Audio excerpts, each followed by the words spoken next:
അതെ, ഇപ്പോൾ സമയം വെളുപ്പിന് 5 മണിയായതേ ഉള്ളൂ എന്ന് പറഞ്ഞാൽ നിങ്ങൾ വിശ്വസിക്കുമോ? ഇവിടെ ഇങ്ങനെയാണ് കേട്ടോ.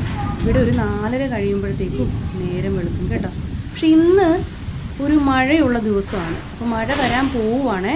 അപ്പോൾ മഴയ്ക്ക് മുന്നേ തന്നെ ഇവിടെ നല്ല കാറ്റും ഇടിവെട്ടും ഇടിമിന്നലും ഒക്കെ തുടങ്ങും. അപ്പോൾ ഇന്ന് ഞാൻ ഈ ഒച്ചയും ബഹളവും കേട്ട് തന്നെയാണ് നേരത്തെ എണീറ്റത്. കാര്യം അത്രയ്ക്ക് കാറ്റും അത്രയ്ക്ക് ഇടിവെട്ടുമാണ് രാവിലെ തന്നെ. ഇനി ഒരു 1-2 മിനിറ്റിന് ശേഷം ഇവിടെ മഴ പെയ്യാൻ തുടങ്ങും. അപ്പോൾ ഇന്ന് നമുക്ക് 1-2 കുട്ടികളുടെ വീട്ടിൽ പോകണം. ഇവിടെ അങ്ങനെയാണ്, നമ്മൾ അവരുടെ വീട്ടിലേക്ക് ചെല്ലുന്നത് അവർക്ക് ഭയങ്കര ഇഷ്ടമാണ്. നമ്മൾ അവരുടെ വീട്ടിൽ ചെല്ലുന്നതും അവരുടെ വിശേഷങ്ങളൊക്കെ അന്വേഷിക്കുന്നതും അവരുടെ വീട്ടിൽ നിന്ന് ഭക്ഷണം കഴിക്കുന്നതും ഒക്കെ അവർക്ക് ഭയങ്കര ഇഷ്ടമുള്ള കാര്യമാണ്.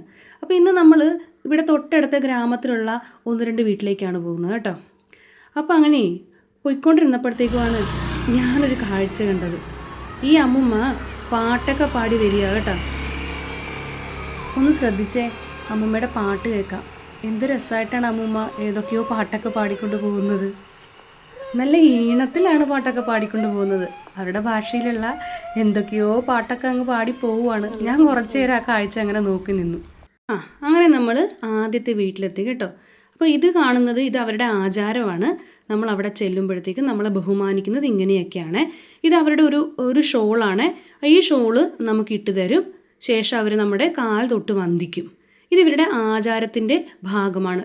ബോഡോ ആചാരത്തിൻ്റെ ഭാഗമായിട്ടാണ് ഇവരിങ്ങനെ ചെയ്യുന്നത് കേട്ടോ. അങ്ങനെ എനിക്കും കിട്ടി ഷോള്. അപ്പോൾ എനിക്കും ഇട്ട് തരുന്നുണ്ട് ആ കുഞ്ഞ്. പിന്നെ ഇവരുടെ ഏറ്റവും വലിയ പ്രത്യേകത എന്ന് പറഞ്ഞാൽ അവരവിടെ ചെല്ലുമ്പോൾ നമുക്ക് മുറുക്കുന്നതിന് വേണ്ടിയിട്ട് വെറ്റിലയും പാക്കും ഒക്കെ തരും കേട്ടോ. അങ്ങനെ നമ്മൾ ആ വീട്ടിൽ നിന്ന് വേറൊരു വീട്ടിലേക്കാണ് പോയത് കേട്ടോ. അപ്പോൾ അവിടെ ചെന്ന് കഴിഞ്ഞപ്പോഴത്തേക്കും അവർക്കും ഭയങ്കര സന്തോഷമായിരുന്നേ. ഇതാണ് അവരുടെ വീട്. അപ്പോൾ ഞാൻ വീഡിയോ എടുക്കാൻ വേണ്ടിയിട്ട് അകത്തേക്ക് ചെന്നപ്പോഴത്തേക്ക് അവരെന്നോട് പറയുന്നുണ്ട്, മാം ഞങ്ങളുടെ വീട്ടിലെല്ലാം അലങ്കോലപ്പെട്ട് കിടക്കുവാണ് മാം, ഒന്നും അടുക്കി പെറുക്കി വെച്ചിട്ടില്ല എന്നൊക്കെയാണ് എന്നോട് പറഞ്ഞിട്ടിരിക്കുന്നത് കേട്ടോ. അപ്പോൾ ഞാൻ പറഞ്ഞു അതിലൊന്നും ഒരു കാര്യമില്ല, എല്ലാ വീടും ഇങ്ങനെയൊക്കെയാണ്, അത് സാരമൊന്നുമില്ല എന്നൊക്കെ ഞാൻ പറഞ്ഞു. അങ്ങനെ ഇതാണ് അവരുടെ വീടും കാര്യങ്ങളൊക്കെ. അതിന് ശേഷം നമ്മൾ തിരിച്ചു വരുന്ന വഴിയിൽ നമ്മളൊരു ചെറിയ ആപ്പിൾ തോട്ടത്തിലൊക്കെ കയറിയിട്ടുണ്ട് കേട്ടോ. അപ്പം ഇത് മറ്റേ ശരിക്കുള്ള ആപ്പിളല്ല, ചെറിയൊരു ആപ്പിളെന്ന് തന്നെയാണ് ഇത് പറയുക.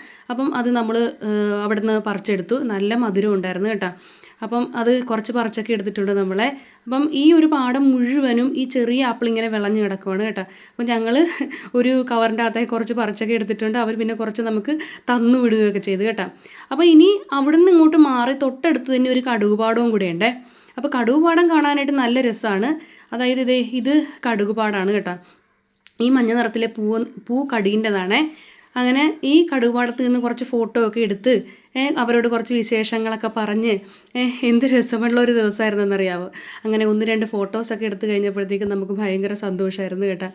അപ്പം ഇതിങ്ങനെ വിശാലമായിട്ടിങ്ങനെ ഒരു വശം മുഴുവനും ഇങ്ങനെ കടുക് വിളഞ്ഞ് കിടക്കുകയാണ് കേട്ടോ. ഇനി കുറച്ച് ഈ വിൻ്റർ സീസണിലാണ് ഇത് വിളഞ്ഞ് നമുക്ക് പാകമായി കിട്ടുന്നത്. അപ്പം അതിന് ശേഷം നമ്മൾ തിരിച്ചു പോരാനുള്ള സമയമായി. തിരിച്ചു പോകുന്നപ്പോഴത്തേക്കും നമുക്ക് വല്ലാത്തൊരു മിസ്സിങ് ആയിരുന്നേ. കാര്യം അവരോടത്ത് കുറച്ച് സമയം നമുക്ക് ചിലവഴിക്കാൻ കഴിഞ്ഞതും അവരുടെ വിശേഷങ്ങൾ അറിയാൻ പറ്റിയതൊക്കെ നമ്മുടെ ഭാഗ്യമാണ്. അപ്പോൾ അടുത്ത